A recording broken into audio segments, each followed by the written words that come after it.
What is up, y'all? Welcome to the Loose Ends Fantasy Football Podcast, a fantasy football podcast for average fantasy football players, hosted by who, Mr. JJ? Average fantasy players ourselves.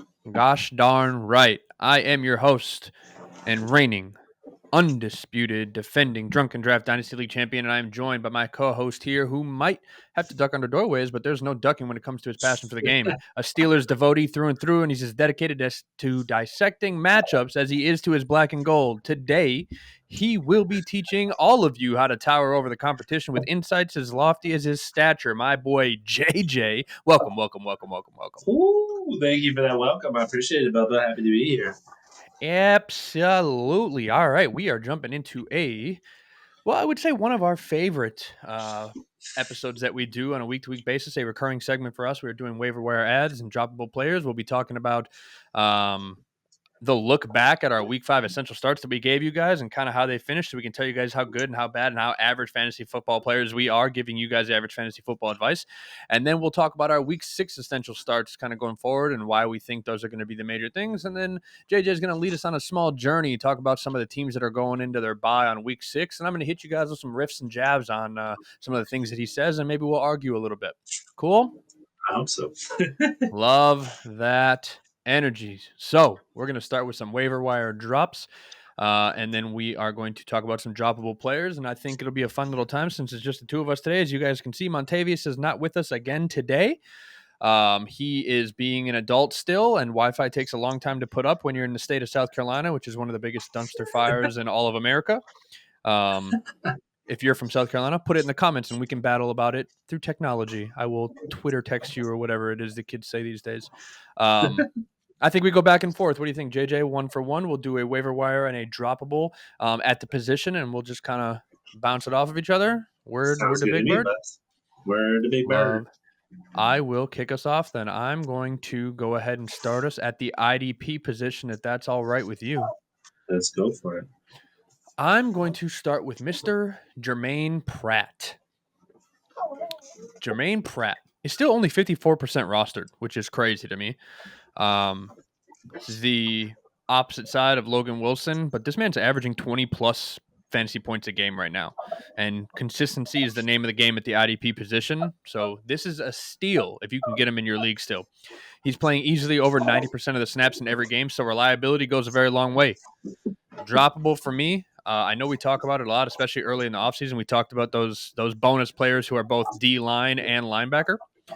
So I thought Byron Young would be much better than he is. I thought he'd be a much more viable asset, but as much as he flies around the field, fantasy-wise, he's not near what we thought he'd be. So that is my droppable player. JJ, what do you think for your IDP? Okay, we're doing droppable players first? You are doing both. Okay, I'm going to add Jerome Baker. I talked about him in the last episode when we did the recap. He's 27 years old. He's a linebacker for the Seattle Seahawks. They got a great defense. He's only 38% rostered in sleeper leagues. And I really think that with the 14 tackles he had and 31 fantasy points, it's too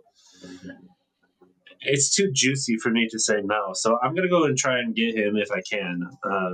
And like I said, he's not rostered very much. The IDP that I'm okay with dropping, though, is Xavier Collins. Even though he's 25 years old, he's a defensive lineman. He's a defensive end. I get it. He's young. It's dynasty, but he hasn't had 50% of the snaps once this season.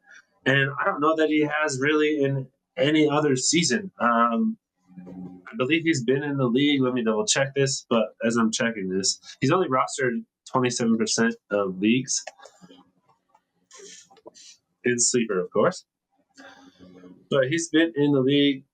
I mean, this is his 4th season. He's 25 years old. I'm just not willing to waste a roster spot on someone that I'm not going to use at the D-line position. He's averaging probably not even 10 points, so I am going to drop him. Got it. Let's move over to quarterback. You want to kick us off with quarterbacks? Okay. Oh, this is gross. I'm going to go ahead and say this because I know my team pretty well and I'm worried. I'm going to take a look at Russell Wilson, guys. He's 66% rostered in the sleeper leagues. Yeah, I know. It's gross. But I'm talking about a deep stash, okay? Because I don't know where their heads at on this offense. It's fucking garbage, and they may make the mistake of benching Fields, which I wouldn't understand if I'm being perfectly honest. They play the Raiders in week 6. I wish Monty was here. I was hoping we could do a little side bet, but we'll figure that out offline. The quarterback I am willing to drop if I'm in contention right now, I'm looking at maybe 4-1 or I don't know 3-2, and I need to go get someone that can make a difference for me, like a Joe Flacco if he's available. I know Monty had him as his ad last week, but I'm going to drop Aaron Rodgers. Okay, it might be dumb, and I'm looking at his schedule, and I see that he has favorable matchup in week 9, 10, and 11. But at the same rate, he hasn't looked good. He looks like he's going to get hurt. He looks exhausted. He threw the ball 54 times and they didn't win the game. That's a problem. He cannot continue to do that. So that's what I'm looking at to drop. And I really, only if you need to. As much as I hate dropping quarterbacks because we're in 2 quarterback league, super flex, whatever, I am really on the mindset that you need to keep your quarterbacks. But in this particular case, I don't think you need to keep him. I love it. For my quarterback ad, I'm actually going to go ahead and put Jameis Winston in here. Yeah, it might be time J-Mo! here that we see the final demise of Deshaun Watson, despite comments being made by coaching staffs and such. Jameis could I be got to be a really a better boom or coach. bust play that could win you a week here or there. For a drop, you can drop Tyler Huntley if you picked him up. He's a placeholder till an adult comes around. So that's my drop right there. That's fair. JJ, let's move us into running backs. You can go ahead and kick us off with the running backs too if you're ready. Okay, give me a second. Sorry, I got okay. So the running back position, because of the injury to Aaron Jones, I'm looking at possibly adding Ty Chandler. He's rostered in 86% of leagues. So I don't know if he's going to be there, but if he is, it's always worth a look, right? He may be rostered pretty heavily, but at the same time, I think his role is going to increase if Jones misses some time. And I mean, we've seen him miss time before in the past, so I don't think it's out of the question. So yeah, take a look. I love Ty Chandler. I think he's a great asset. I actually had him at one point, traded him away. The droppable running back. I'm not sure. I wanted to have a discussion with you. Actually, maybe you could help me decide on this. Is it time to drop Trey Benson? Now, I think you would love it if I dropped Trey Benson, but I'm seeing the downward trend, and fantasy players are beginning to drop him, although he is still rostered at 97% of leagues. So I feel that if I did drop him, someone would pick him right up. Now, I talked about in the last episode how I have a hard time talking about Take Bigsby because I dropped Take Bigsby. So I have a little bit of the philosophy where I don't think it's smart to drop rookie running backs. For example, I have Kamani Vidal on my team right now. I just can't drop him because there's no saying who's going to get hurt and when. And when that does, or if it does happen, these rookies come in time and time again, and they can be league winners. So wanted to put it out there, wanted to see what you guys think. I learned that lesson from Tank. I wish I wouldn't have dropped him. Looking at him, going into his second season after a poor rookie showing, I think he was injured a lot, didn't really do much. I'm going to say for now, just hold the rookie running backs. But if you really, really need to, drop only if you don't have any other options. But be prepared to suffer the consequences. I love the fact that you brought up Trey Benson. So I don't think you drop him. You're absolutely right. Somebody immediately, immediately will put in $1 free agency bidding money because that's all I have. But I will immediately put in free agency money, or somebody will put in free agency money immediately to pick him up. Because he's just a hold. He's a long-term hold at this point. James Conner's 29, going into 30 years old. How much more does he really have left in the tank? Like, even if it's 2-3 years, if it's 3 years, he might be droppable. But if he really has 2 years legitimate left, when do we really start seeing that shared backfield for him where he starts winding down? Like, it's it's too early to tell, especially with the draft capital that Trey Benson has. They drafted him for a reason, right? They unless they were really hoping he was something and he proved them wrong in camp that he's not what they thought he was, but I don't see that being the case. He needs time to develop, kind of like we saw with Tank Bigsby, and now we're seeing it in a couple other backfields as well. They need a little bit of time to develop. So I'm not too worried about Trey Benson yet. But Okay. I am going to move over into my running backs. My running back pickup this week was Tyrone Tracy, which is Ooh. somebody that I am very scared could be my Kyron Williams mistake of the year. Yeah, you picked him up Um, early. You I dropped did him. pick him up early, and I talked about him. He's a He's he's a 24. running back, but he is a receiver transition from Purdue. He used to play receiver, so heavy use in the passing game is expected, right? He's a mix and match type positional character that can be used all over the field. If they decide to utilize him in more ways than just a downhill running back, that could be a big pickup.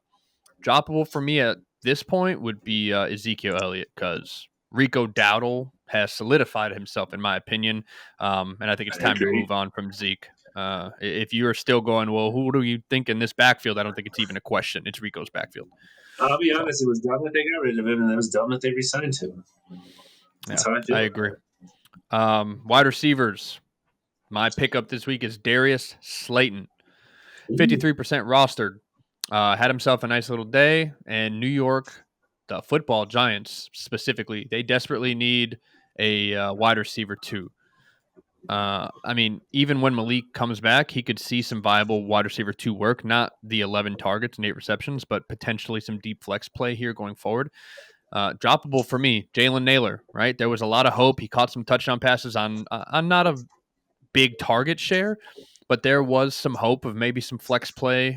We thought he might be, a guy there that was viable, but even when Addison was hurt, he didn't step up. And now with Addison and Jefferson back, 0 fantasy points. Droppable. Moving on. What do you think about your receivers over there, Mr. JJ? So the receiver that I actually added on the 2nd of October was Jalen Tolbert. He's only rostered in 73% of sleeper leagues. So go take a look. Had a big game, scored 21 fantasy points. I don't think it's going to be a regular thing. I think he'll probably be more around the 12 to 13 range for fantasy points. But like I said, I mean, he impressed me, man. I was very surprised with his productivity, and he looked to be hurt, but he was still out there balling. So go take a look at this kid, see if you can add him, spend some fab if you need to, depending on your injuries and whatever else you may be dealing with. Maybe you're like a Tyreek Hill manager or Jalen Waddle manager. I mean, they're on bye, so you got to pick up somebody. Go look at Jalen Tolbert. I think it's safe to say he can be a solid flex option going forward. And they play Detroit at home this week in week 6, so take a look. Wide receiver that I would drop, and he's rostered in 88% of sleeper leagues. Let's talk about Gabe Davis, guys. We've been here, all right? We've been through these struggles. We know Gabe can have a game where he scores 3 touchdowns, but that was with Josh Allen. Trevor Lawrence is not Josh Allen. But I will say the other reason why I'm not convinced that you should keep Gabe Davis on your team is because Brian Thomas Jr. is that man. Okay, he's proved it. I think he's solidified himself as the best receiver on that team. I'll go ahead and say it. I never really was a big fan of Christian Kirk. Definitely not a big fan of Gabe Davis. I couldn't even tell you who the other receivers are on that Jacksonville team. All I care about is Brian Thomas Jr. When he came out, I was so excited about him. Things are clicking. He's looking good. He's finally stepping up to be that wide receiver one. So, yeah, if you got Gabe Davis, get rid of him. Go see if you can get Brian Thomas Jr., but you're not going to be able to trade away Gabe Davis. I love it. I love it. I love it. Yeah, why don't you move us into tight ends? Okay. So, man, I've been plugging this guy for a while, and I talked about it before. Snip snap. I was very indecisive. I dropped and picked him up, kind of like Blake has done. We both do it. We're With very half the good at league. doing that. And then we end up dropping it, and that's the one time someone else goes and gets them. But I'm talking about Brenton Strange, the tight end for the Jacksonville Jaguars. I absolutely love this kid. Like I said, I think it was last week, 2nd round pick. He's only rostered in 53% of sleeper leagues. I only talk about sleeper because we love sleeper. I've played in other, on other platforms. They're not really big. I would love it if we could work with sleeper. You guys are awesome. We love you over there. I can only imagine if Evan Ingram pulls a Darren Waller and retires, what do you think you have in Brenton Strange? Because I think you got a top 10 tight end. I really do. I mean, let's look at where he's at right now. I believe last time I checked, he was tight end 12, and he didn't score any points in the first game of the season. I'm just He's tight end convinced that 12. anyone that we hold on our team and then we drop, immediately someone's going to go, I should probably go get that person and put him on my bench just in case they know something. You're right. And I was actually going to ask you about dropping Evan Ingram because I know he's rostered heavily still. As soon as I You drop can't him, drop him. someone's going to go, you can't. But I Nope. think it's a question people are looking at right now because they got to make room for bye weeks. Something you have to do with fantasy. It's really hard, but you got to make sure you're not getting rid of the wrong player. Okay, if Evan Ingram comes back, there's potential for him to be a top 5 tight end. So in the same breath, right? One of the things that we always, talk about, the tight end position is so scarce right now. And look at Travis Kelce, right? Travis Kelce was doing absolutely nothing, had 8 targets, 7 receptions in the first half. Look at Mark Andrews, right? People are like, yo, he's not doing anything, not doing okay, 5 receptions, had 12 points. Like these guys are still these guys. You can't, in such a tight end scarce league, you can't just drop these guys because No, it's a you tight end can't. scarce league. They have some kind of value. That's what makes it difficult to say, yeah, go ahead and drop Evan Ingram because somebody, you're right, will immediately pick them up and just put them on their bench so they can't get played against them. Hi, I'm someone. I mean, if I didn't have him and someone dropped him, I would certainly be spending fab to go get him as well. Just because of the potential that his name brings, like we've seen him do it before. So For me, tight end pickup of the week, Colby Parkinson. Uh, he is rostered in quite a few leagues. I think 70 some percent. But back to back games with 7+ targets, and the most recent being 13 targets. We like that. That's heavy tight end involvement. And especially, and again, 77%. there you go, 77% in a tight end scarce league. 70, 7 targets plus is we like that. That's at least getting opportunities to be successful. Droppable for me, Luke Musgrave. This is Tucker Oh Craft's man, offense now. Sorry, I wish bud. I would Not. have dropped him, dude. I I'm not honestly thought sorry to anyone, anybody. Not one mother mama person. Not one. And I'm also not sorry to anyone that I tried to trade Tucker Craft to, who said it was Luke Musgrave's offense. I'm not sorry to them people either. Nope. Pass. You are all disowned. You do not pass go. Do not collect $200. Buy Felicia's. Send it all. That's right. A penny's oh, worth 2 in the goodness. bush. But that is our droppable and tradables and For that. pickupables Yes, sir. for the day. And we are about to look back at our week 5 essential starts and how we finished and how good and or bad we did. And we are going to start with our IDPs. JJ, how did you do on your IDPs last week?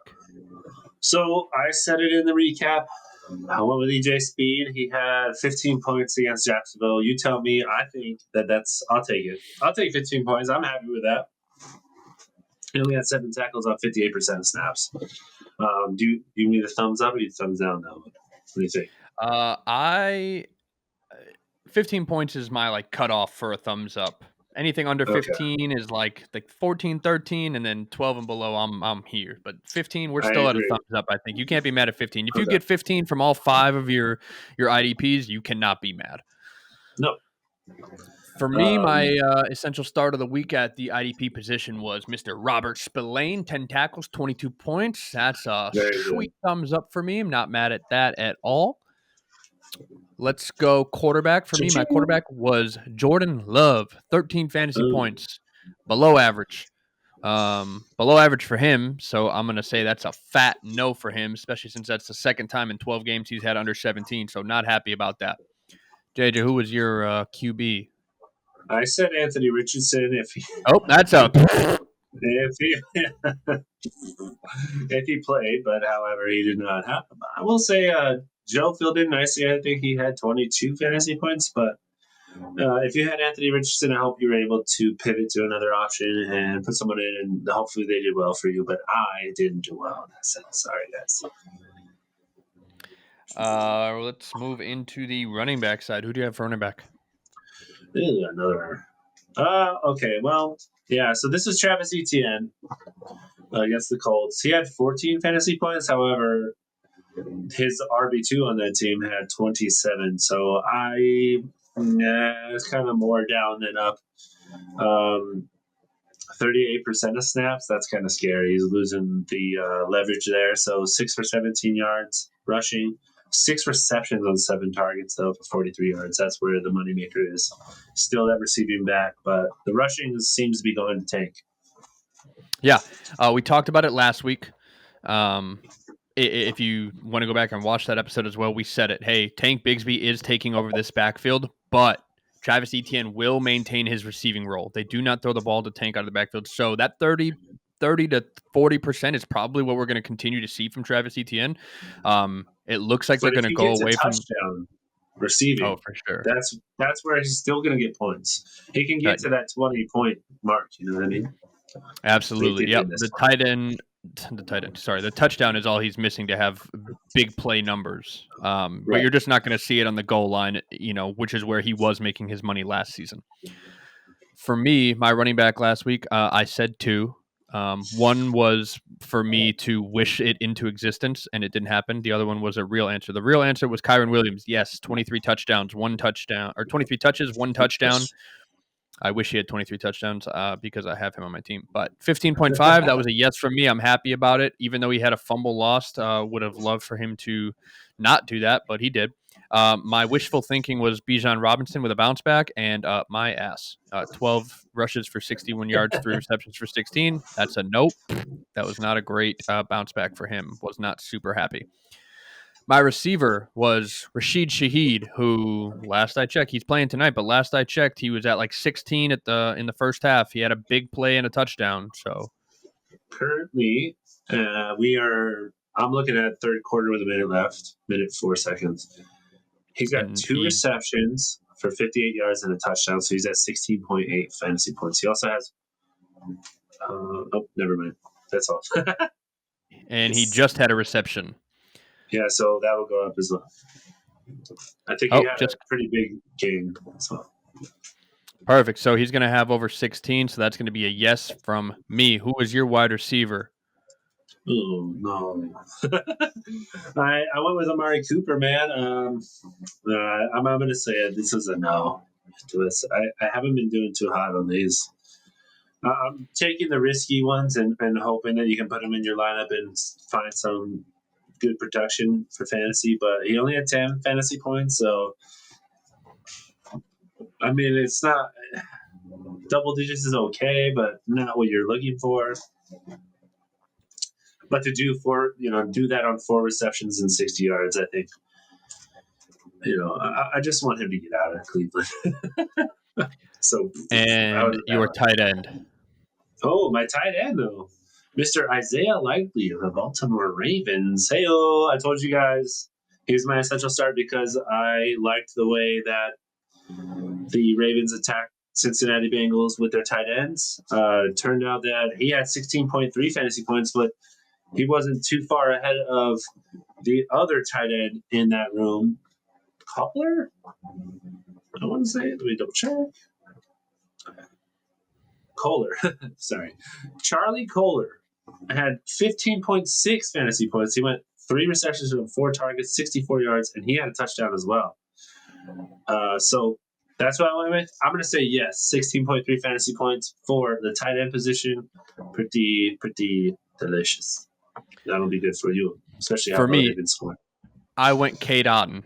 3 receptions on 4 targets at 44 yards, right? So he 3 receptions for 44 yards, didn't score a touchdown, so 7.4 fantasy points average. But again, in a very tight end needy league, I'll take average. For purposes of this game, it's a halfway or if not a down check. But for me, noting that I had multiple Mark Andrews performances, I will take 7.4. I will take any points that I can get having started Mark Andrews multiple times this year. So I'm not mad at it at all. Yeah. And now we're going to move over into our essential starts going into week 6 because we need to try and be better, I think, or something like that. Correct, JJ? I mean, Yeah, that's the goal, we right? got Is to to always try get and better. figure this. We got to get back on track, baby. All right, Shit's you kick us frustrating. off with your IDP. Who's your essential start IDP for week 6? Okay, so I went with Micah McFadden of the New York Giants linebacker. 24 years old, third year in the league out of the University of Indiana. He's a Hoosier. Like I said, they're playing Cincinnati. Cincinnati's 1-4. I expect this to be a defensive battle, but against Washington, when the Giants played Washington, he had 13 tackles. So that's what I'm kind of expecting here from him. I can kind of see, you know, the Bengals just threw a bunch in this game where they had to, right? Threw the ball 39 times. I don't know that they're going to throw the ball that many times. I think they're going to utilize the ground game in Chase Brown, who also had a monster game with 12 carries and 46 yards. But receiving is where he made his money. He went 3 for 3, 8 yards and a touchdown. Ended up with 16 fantasy points. So I think that we're going to see Chase Brown more along the lines of like 15 to 80 plus yards, 15 carries, 80 plus yards. And I think that's why I picked Micah McFadden, because I feel like McFadden is going to be in the mix. He showed us that he can do that against the Washington Commanders. I think he can do it here against the Cincinnati Bengals. Love it. For me, my IDP is Bobby Wagner. Bobby Wagner Yes. and that Washington Commanders football team. Bobby Wagner versus a very heavy running Ravens team, that very run heavy Ravens team. I think Bobby goes for a smooth 10 plus tackle game. He's been doing it all season. Yes, he's older, but that man still flies around the field. He's in incredible shape for his age. I see a smooth 18 plus fantasy points coming his way this week. So I'm going to go with Bobby Nice. Wagner. All For my right. quarterback, I'm going with none other than Kirko Chains, baby. Kirk Kirko. Cousins playing Carolina. Yo, Carolina. I think we see a day for Kirko again. They get a little comfortable, let him loose. So Swag expect to surfing. see big numbers from him and probably Drake London, right? Drake London will probably have a good little day playing against Carolina as well. But that's not my Or pick for this year. Darnell Superstar Mooney. Ooh, very, very much so could be. Which I'm sure Darnell Mooney makes our resident Bears fan and our producer who has him on his fantasy team, aka the luckiest fantasy player I've ever seen in my goddamn life. Darnell Mooney, the fuck out of here. All Ah, right, man. better lucky than good, Darnell I had always say. 31.5 points. Anyway, who is your quarterback for the week?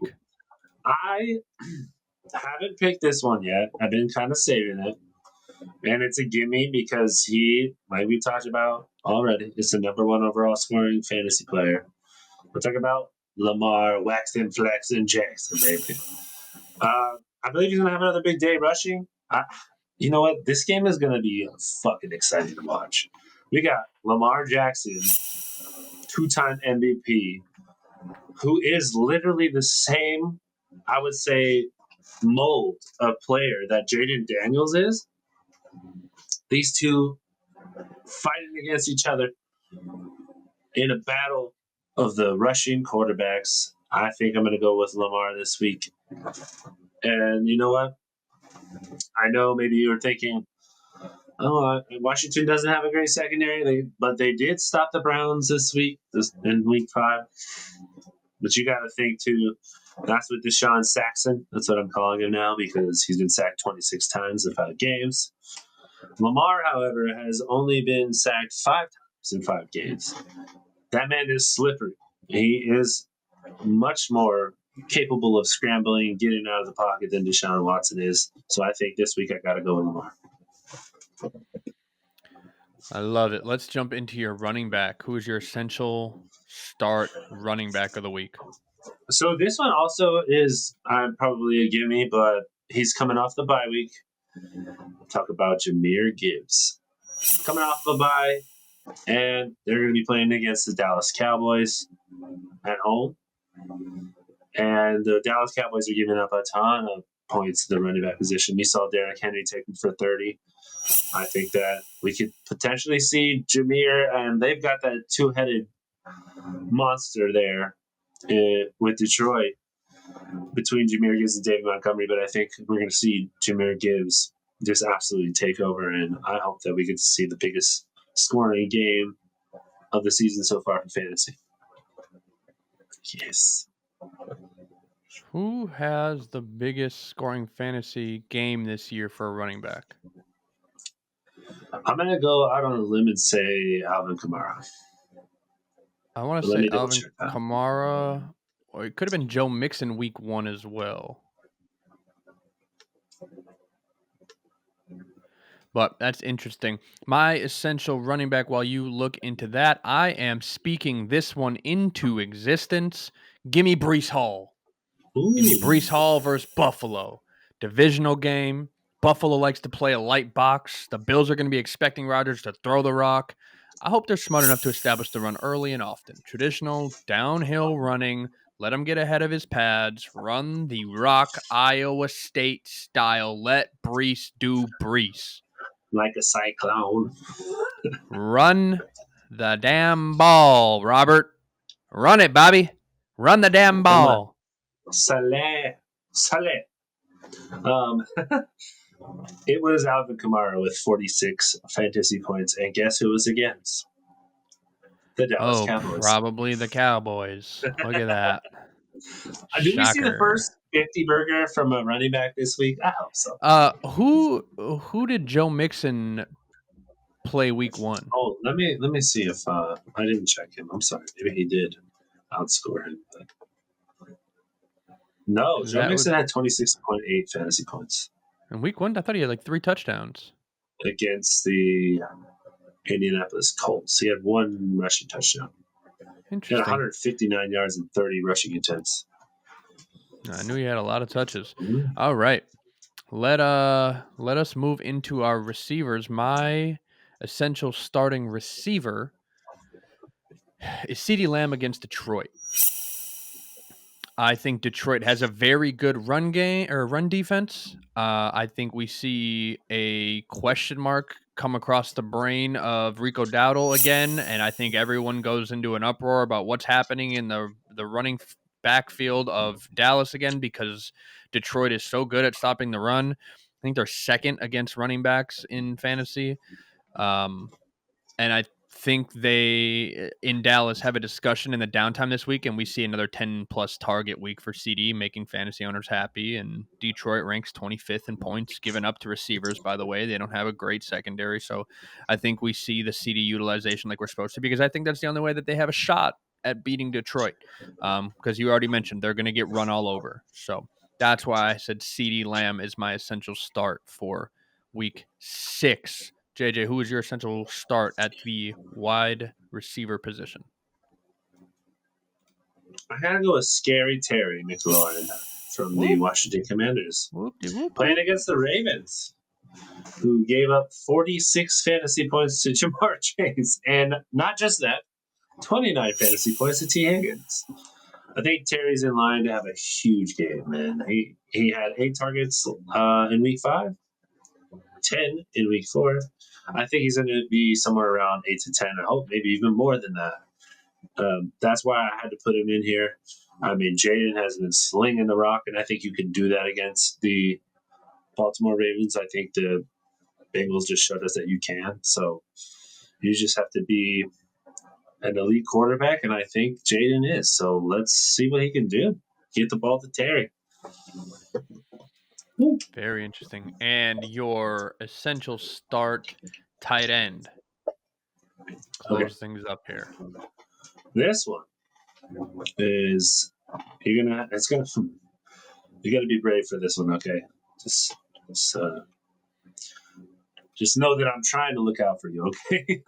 I'm talking about Chig Okonkwo, Oh my gosh. Tennessee Titans. Yeah, Oh my I'm trying to gosh. warn you. I'm trying to warn you, okay? But they're playing against the Colts, okay? The Colts are bottom three in the league as far as giving up the most points to the tight end position. I don't want to say specifically where they're at. I think they're 29 or 28. Yeah, 29 or 30. But coming off of a bye week, I always love to see my players coming off of a bye week. I don't know how you feel about that. A little bit refreshed, ready to go. I'm excited to see Will Levis in this divisional game. Maybe he can actually do something. This is one matchup that I think is actually a little bit more favorable than the ones they have coming, but I think that Chig's going to be involved heavily. We've seen this secondary's got a lot of problems. People have been every team has been taking advantage of it. You just saw Brian Thomas Jr. take advantage of it. Brenton Stange had a touchdown last week and the week before. Pat Frymuth had a touchdown. So they've allowed a touchdown in the last 2 weeks. I think they're going to do it again. That's why I went with Chig Okonkwo. I love it. Choo choo. My essential start of week 6 for the tight end position is Trey McBride.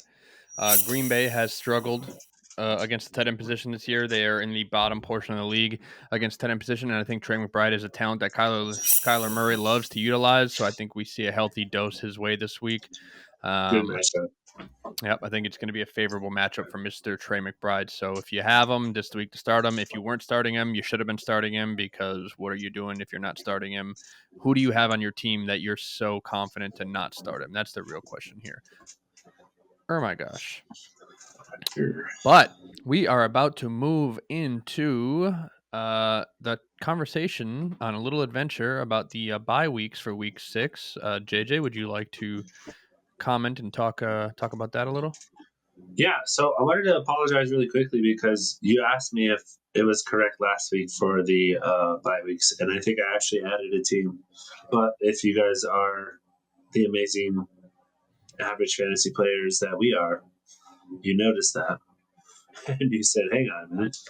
But this week there are 4 teams on bye: Kansas City, Miami Dolphins, Los Angeles Rams, and the Minnesota Vikings. Vet that. Just make sure. Okay, go look and see. I mean, that means you're losing Travis Kelsey, Patrick Mahomes, Xavier Worthy if you needed him really Kareem Hunt. badly. Kareem Hunt. Kareem Hunt. Losing Kareem Hunt. Miami, you're losing Raheem Mostert. Devon H. As you said, is dealing with the concussion. Not a lot to be upset about there. Tyreek Los Hill. Angeles Rams. I mean, he hasn't been doing shit for fantasy, so hopefully Tua gets back fast. The Rams. Yeah. I mean, the receivers. I mean, Jordan Whittington had a Kyron good Williams. game. Kyron, you're going to be missing Kyron. Minnesota, I'm going to be missing JJ, Justin Jefferson, Sammy D.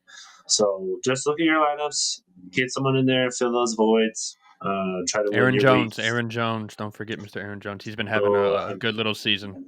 right, but dealing with an injury. So again, That is true. hopefully this week will help him. He's got that hip issue, so give him some rest time. That's good. Let him sit. See if you can find somebody else in the meantime.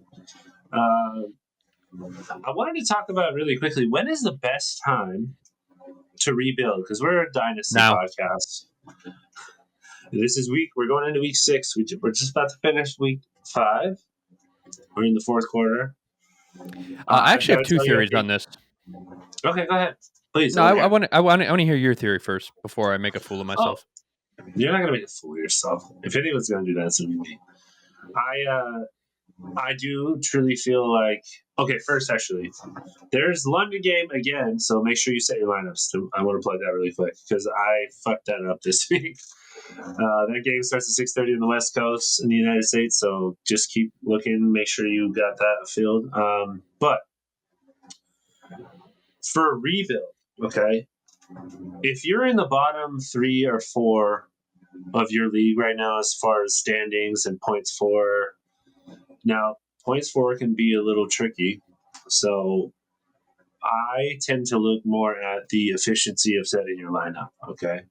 So for me, I'm looking at, have I been playing the players that I should have been playing? Have I been making the mistakes? Is my team capable of scoring points? I just haven't been playing the right players. That's so crucial to me. I think that if you can recognize that, then you can truly say, okay, it's time for me to rebuild. Okay, we're in week 5. We're dealing with bye weeks now. You've got to start looking at it. Am I 0-5? Am I 1-4? If I'm 2-3, how many points for do I have? Um, if you've been mismanaging your starting lineup, don't panic. Okay, you got to keep plugging, keep trying. You just been mismanaging that lineup. We're heading into week 6 now, so you have time to decide whether you should be rebuilding. Okay, and what does that look like for you? What's the best way to rebuild? Do you offload older players? Do you offload maybe some second, third year guys for some draft picks, some rookie draft picks, so that you can start to build depth with these younger guys who can potentially win you your league? This is all stuff I'm looking at. What are you looking at, Blake? I want to hear what you have to say. Um, okay, two things as far as building goes, but I want to touch on one thing that you had just said, right? So just the mismanaging of your starting lineup, and you said it right. If this is the case, like, there's not really a need to panic because for me, I'm a clear case of that, right? Last week, I think I put up like So am I. Yeah. 220. When in reality, my team could have scored 300 points. That's not a bad team. That's you don't know who to put in your lineup and you're guessing the wrong matchups and so on and so forth. You don't want to be trading away assets that are scoring you points because you don't know how to manage your team. Okay, that's the blunt of it. Absolutely. Um, you're gonna have to pay attention to some other stuff. However, to answer the question, I have two theories on it.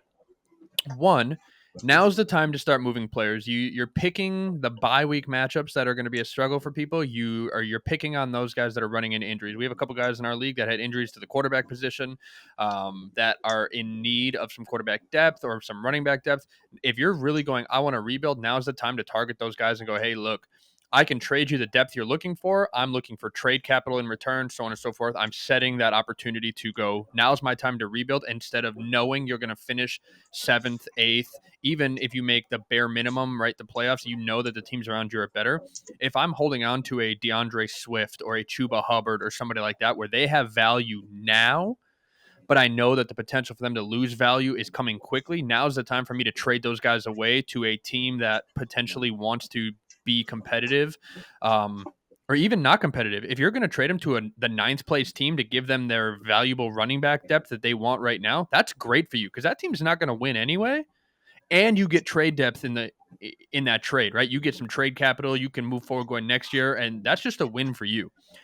The other option is you are waiting to see who is making that championship run down the road week or two before the trade deadline, and those are the guys that you're targeting to go, hey, let me get the trade capital going down the road. Go, hey, look, you're going into a playoff run. Now's the time to stack that team going forward, so you have the opportunity to trade into some of those players, or maybe trade up and get you're trading away a Mike Evans or somebody a little bit older, knowing that you're not going to win that year. You're giving it to a championship team so you can get some younger trade capital in some younger playable guys that can go into next year, or some trade capital in the draft pick form moving forward. Right? Those are the two ways that I kind of look at it. Now, I've never been in a rebuild status in the Dynasty League, so I'm not sure yet, but those are just my opinions. Sound like Beetlejuice. Uh, Someone's got to do I'm it. sorry. Listen, it's not okay. I don't want to be the rebuilding status. Okay, that's wasting Right. money. Like I look at Monty. I love Monty to death. He is the rebuild king. Okay, but look, we're talking about 2 seasons now. He's just throwing away his money, essentially. What you have to decide is, can you capitalize on where you're at in your league? So I'm looking, for example, at a team that actually just beat a good team. I'm talking about Gildale. Yes, sir, you are. He will be 1-4 after this. Okay, and I'm looking at his team and I'm thinking, wow, when we get to that point, right, where we're talking about playoff contended teams and they want to go rent a veteran who's going to get them those points that they need in a particular week. I'm looking at Gildo. He's got Stephon Diggs on his team. If I was Gildo, I'm trying to send Stephon Diggs for 2 assets, a younger player and a pick. Whatever combination that you feel is equivalent to that kind of player, that's exactly what I would be doing. Okay, that's a good example. He's also got Rico Dowdle. Keep Rico Dowdle, okay? Now you're committing to the rebuild. You got Jacoby Myers. He Jacoby has Myers is Chuba Hubbard, I 27. believe. I would keep Chuba too. Now Chuba's only 25 years old. We talked about that in the last episode. He's the number 7 running back, though. You could probably leverage that to get yourself a little bit more Here's draft my capital. argument for that. Yeah. Chuba Hubbard right now, do we think Gildo is going to make a playoff run given his record? No, I don't. So I don't think Chuba really matters to him. That's kind of what I'm saying. I don't think it matters if you have the number 7 running back. Now is the highest value that Chuba is going to be, and Jonathan, whether we like it or not, Jonathan Brooks is coming. That's because yes, Jonathan Brooks is coming. So now's the time where you trade him away, get all the capital you can to somebody who wants to utilize him now, because Jonathan Brooks is going to come and take away that value no matter what. If you hold him for the season and you go, great, man, I finished 8th instead of 10th, good for you. But now that dude that you utilized to finish 8th instead of 10th has no value, and you're right back to being 10th again. That's kind of how I see that with Chuba Hubbard. Unfortunately, right? I think I might also try. He has Joe Flacco as well. I think I might try to move him. But looking at his depth at quarterback, I mean, he's got Spencer Rattler, Taysom Hill, Trevor Lawrence.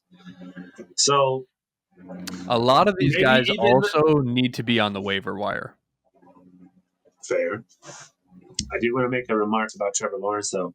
He's got Trevor Lawrence. Trevor Lawrence just turned 25 yesterday on Sunday during the game.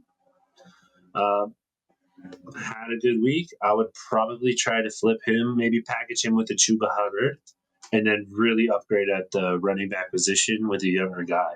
Because we're talking about dynasty, you're in a rebuild, you're already one of the lower scoring teams, but he has that capability of knocking out the big teams on a down week.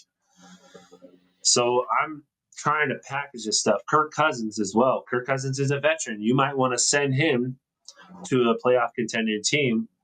Right now I'm looking at the top 4. If I'm on the bottom 4, I'm looking at the top 4. I'm looking at what their needs are. Do they need a quarterback? Do they need a running back, receiver? What do I have that's a veteran that can give them those points that they'd be willing to pay in draft capital?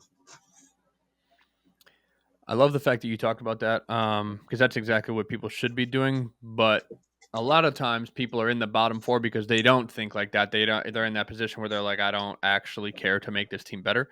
I do have 2 things. One, I would like to say I was definitely wrong. 100% wrong. In the offseason, we talked about where we think everybody's going to be ranking. And as it's looking right now, Judge is not looking. And you had him way lower than everybody else on our list. And you guys thought it was crazy. I thought you were crazy for having him down there because he had. I mean, you have Chris Olave and Jamar Chase, and you had Tua and all these guys. Now, unfortunate, right, to lose Tua. And at the time, he had Kyler. So he had, this good fantasy team on paper, Trey McBride and all these guys, but it crumbled right before him, which is a heartbreaker to see. Jalen Waddle, et cetera, which, I mean, loses his value because Tua's gone. So it kind of fell apart at the seams. But yeah, it's looking like he's going to be punishment central. The second thing I wanted to touch on and question for you is looking at Gildo's team now, because this is something we did discuss in the offseason. Looking at Gildo's team now, how many years do you think it would take you to make a viable playoff team out of that roster? Ooh, well, if I'm looking at it closely, let me take a look at his picks here. This is the hard part. Is I think that the way we value rookie draft picks is so drastically different from league to league. But I'm looking at Gildo. This dude has 1, 2, 3, 4, 4 second-round picks in 2025. Those second-round picks are so valuable. I'm not just saying that. I listen to guys on their podcasts for fantasy and dynasty specifically. They say the same thing. The way that the second-round draft picks have shifted in value is crazy. So he's got a lot of value in those picks. Actually, he's one of the people that I went to and got second-round picks from. He also has Nick Chubb, who's another player that I was looking at, who has name value, right? Even though he's coming off of a major injury, we know Nick Chubb could be nasty, right? And this Browns team is trash. So when they're down, I don't know, 10 to 35, they're going to be running the ball a whole lot. I could see him getting a lot of. I mean, they're going to be throwing the ball, you would think, but who's going to be the quarterback at that point? Not the $230 million Deshaun Watson. It's probably going to be Jameis. At that point, why would you even put anybody at risk? I'm saying there is value for a contending team who is going after a championship, is trying to, beef up their team, their roster for playoffs. I might be interested in going and getting Nick Chubb. I love Nick Chubb. I think you're a big fan of Nick Chubb. But those draft picks, the seconds and the thirds, he also has, let me see, 1, 2, 3, 4, 5 third-round picks in 2025. So I'm packaging seconds and a player for first, at least. Maybe, well, let's talk about it then. How about this? I'll give you 2 of those seconds, and I'll give you Chuba Hubbard. You give me a first and another running back. What do you think? I have a 2027 first. No. I'm talking about 2025 first because he's rebuilding. Right. I was saying I specifically have a 2027 first. Oh, okay. Well, I'm saying what? Okay. In general, let's say you had a 2025 first. Would you give him a 2025? No. Okay.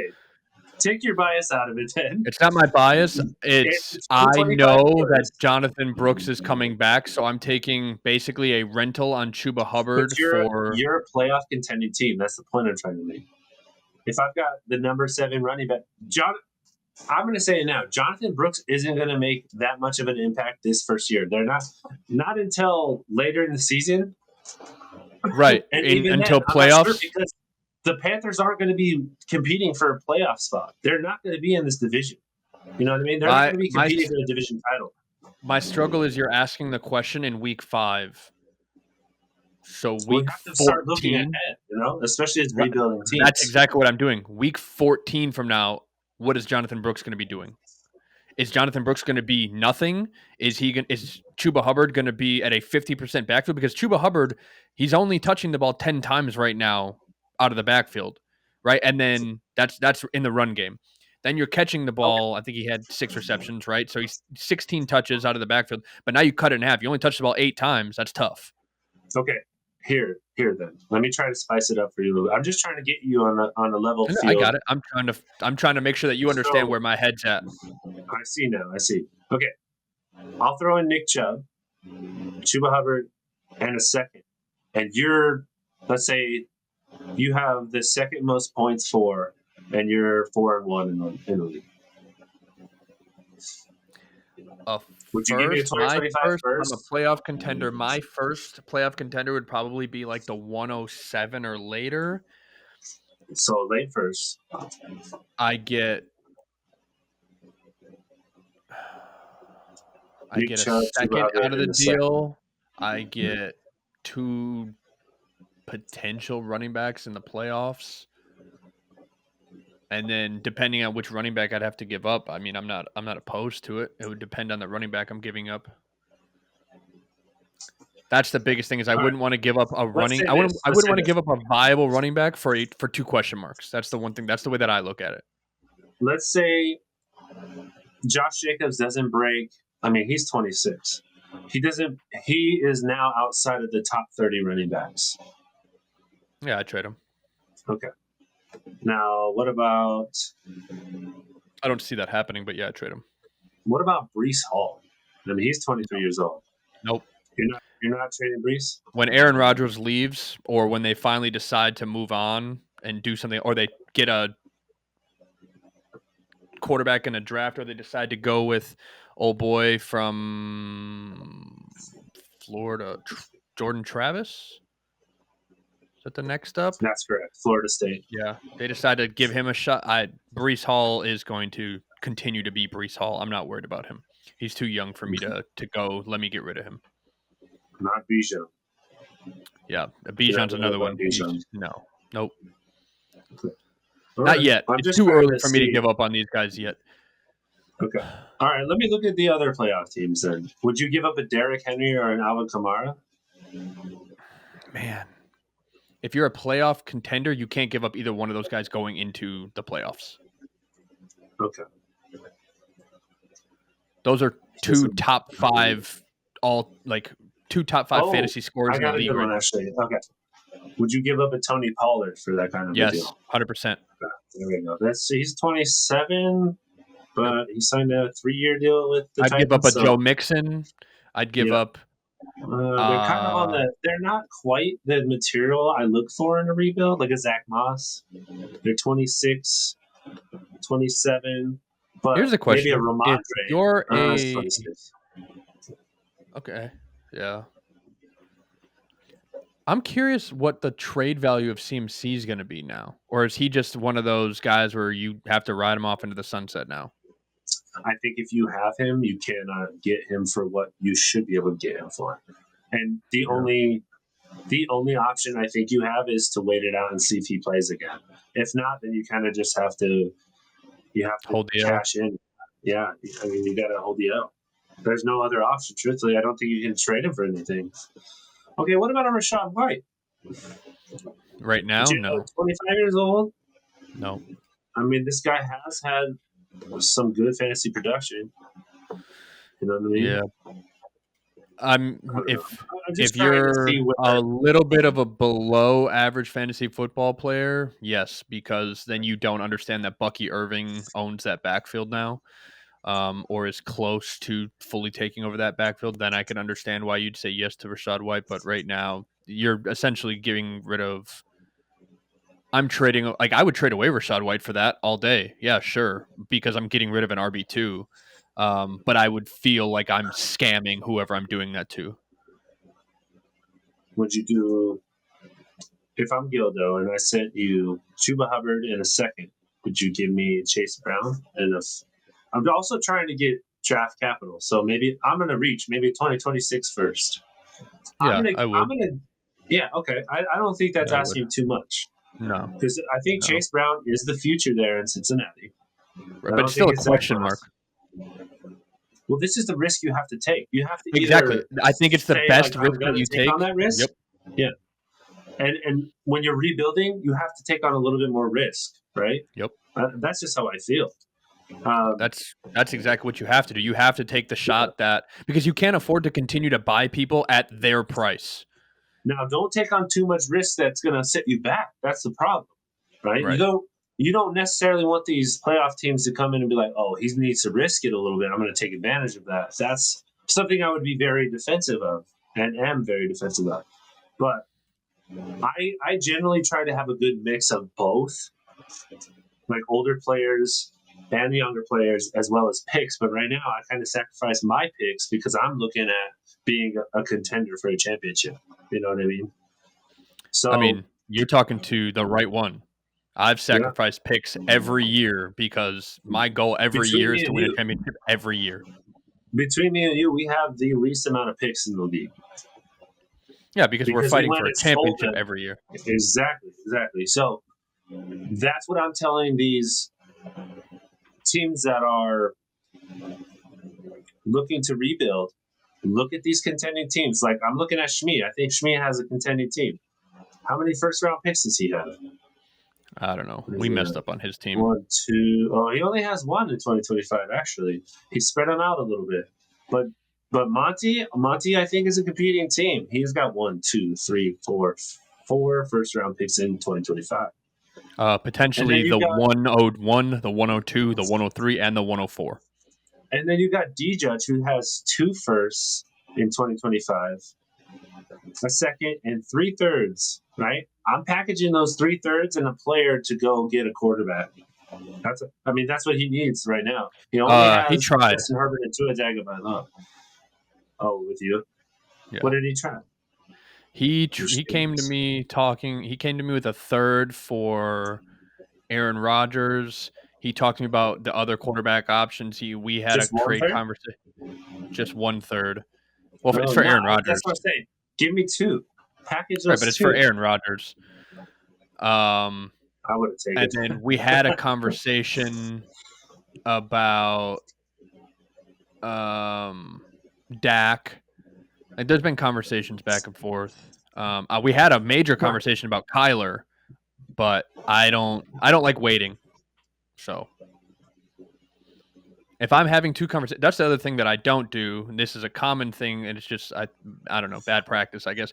I don't talk to other people about what I'm trading with someone else when it involves the same assets, right? I don't do the like upbidding thing. That's not me. Or if someone comes to me and goes, "Well, this guy's offering me this," I go, "Great, then I'm out." Like immediately, I go, "Awesome," then trade with them. I don't play the game. I'm It's okay just with not how I playing that operate. game.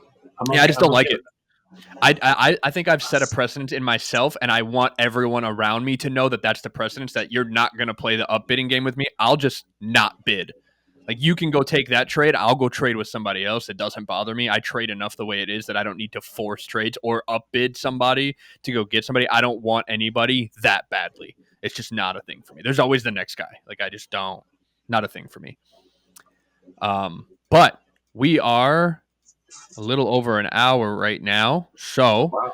we had a valid discussion going into some deeper stuff that I don't think either one of us anticipated talking about. This is we just get on the No, train, it's good. the choo It choo was fantasy fun. train. And I like that.